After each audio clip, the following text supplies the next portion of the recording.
Hey guys, it's Miss Clark. I hope you guys are doing well. I'm going to read chapter 11 of Charlotte's Web, and it's called The Miracle.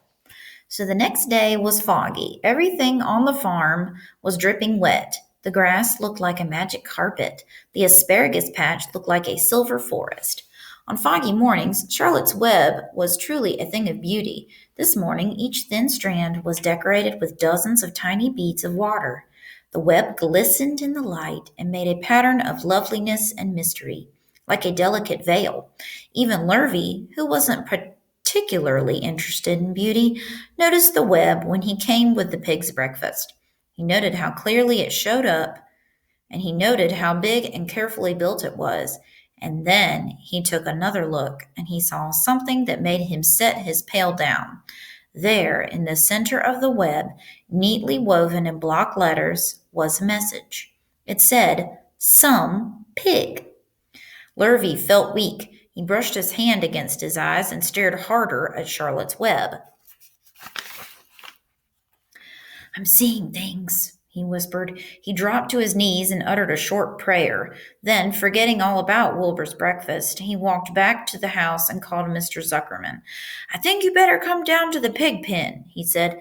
"What's the trouble?" asked Mr. Zuckerman. "Anything wrong with the pig?" "No, not exactly," said Lurvy. "Come and see for yourself." The two men walked silently down to Wilbur's yard. Lurvy pointed to the spider's web. "Do you see what I see?" he asked. Zuckerman stared at the writing on the web. Then he murmured the words, "Some pig." Then he looked at Lurvy. Then they both began to tremble. Charlotte, sleepy after her night's exertions, smiled as she watched. Wilbur came and stood directly under the web. "Some pig," muttered Lurvy in a low voice. "Some pig," whispered Mr. Zuckerman. They stared and stared for a long time at Wilbur. Then they stared at Charlotte. "You don't suppose that spider," began Mr. Zuckerman, but he shook his head and didn't finish the sentence. Instead, he walked solemnly back up to the house and spoke to his wife. "Edith, something has happened," he said in a weak voice. He went into the living room and sat down, and Mrs. Zuckerman followed. "I've got something to tell you, Edith," he said. "You better sit down." Mrs. Zuckerman sank into a chair. She looked pale and frightened. "Edith," he said, trying to keep his voice steady, "I think you had best be told that we have a very unusual pig." Right, so there's the picture. That's the web that Charlotte created called Some Pig, or it has Some Pig on it. A look of complete bewilderment came over Mrs. Zuckerman's face. "Homer Zuckerman, what in the world are you talking about?" she said. "This is a very serious thing, Edith," he replied. "Our pig is completely out of the ordinary." "What's unusual about the pig?" asked Mrs. Zuckerman, who was beginning to recover from her scare. "Well, I don't really know yet," said Mr. Zuckerman, "but we had received a sign, Edith, a mysterious sign.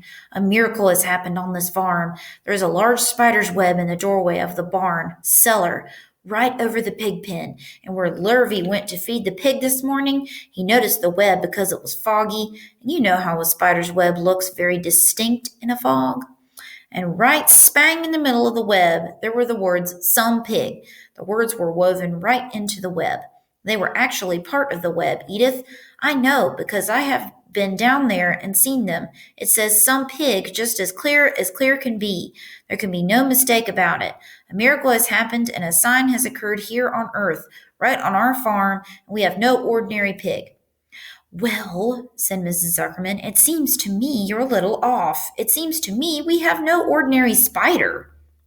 "Oh, no," said Zuckerman. "It's the pig that's unusual. It says so, right there in the middle of the web."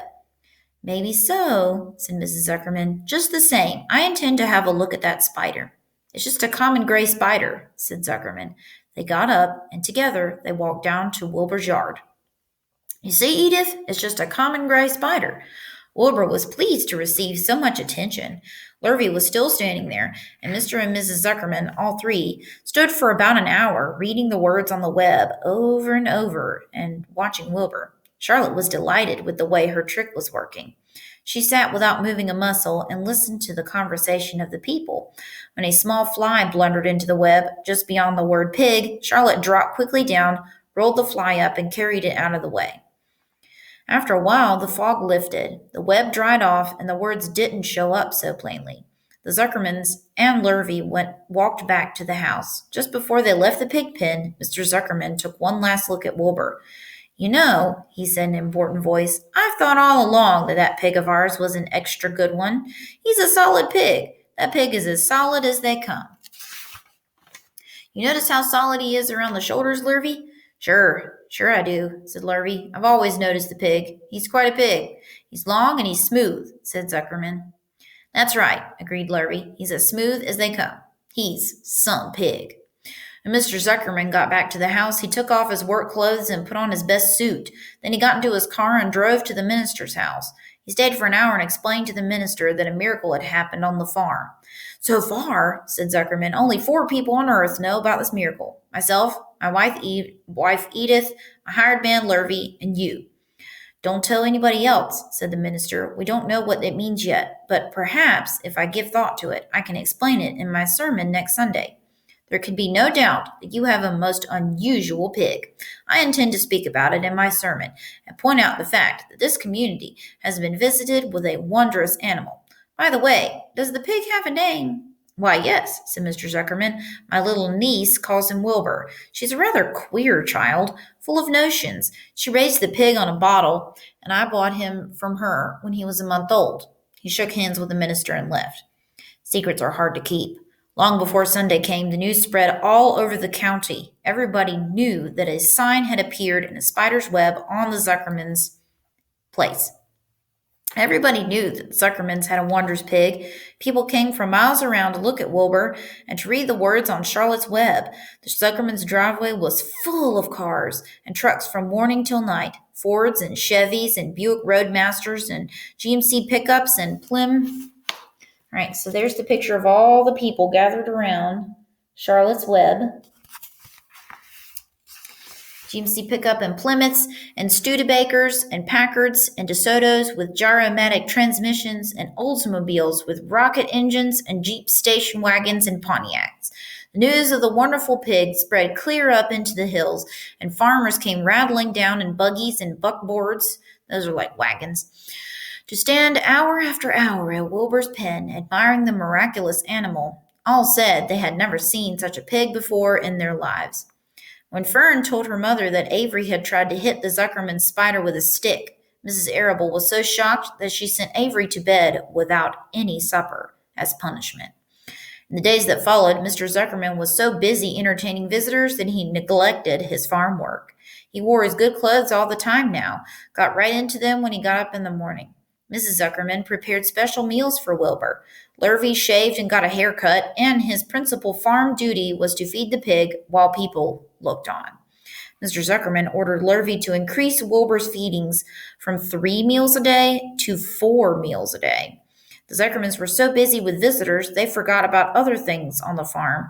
The blackberries got ripe, and Mrs. Zuckerman failed to put up any blackberry jam. The corn needed hoeing, and Lurvy didn't find time to hoe it. On Sunday, the church was full. The minister explained the miracle. He said that the words on the spider's web proved that human beings must always be on the watch for the coming of wonders. All in all, the Zuckerman's pig pen was the center of attraction. Fern was happy, for she felt that Charlotte's trick was working and that Wilbur's life would be saved. But she found that the barn was not nearly as pleasant to many people. She liked it better when she could be all alone with her friends, the animals. So we're going to stop there and we'll read chapter 12 tomorrow. And I hope you guys have a great day, and I will see you at our Google Meet. Bye.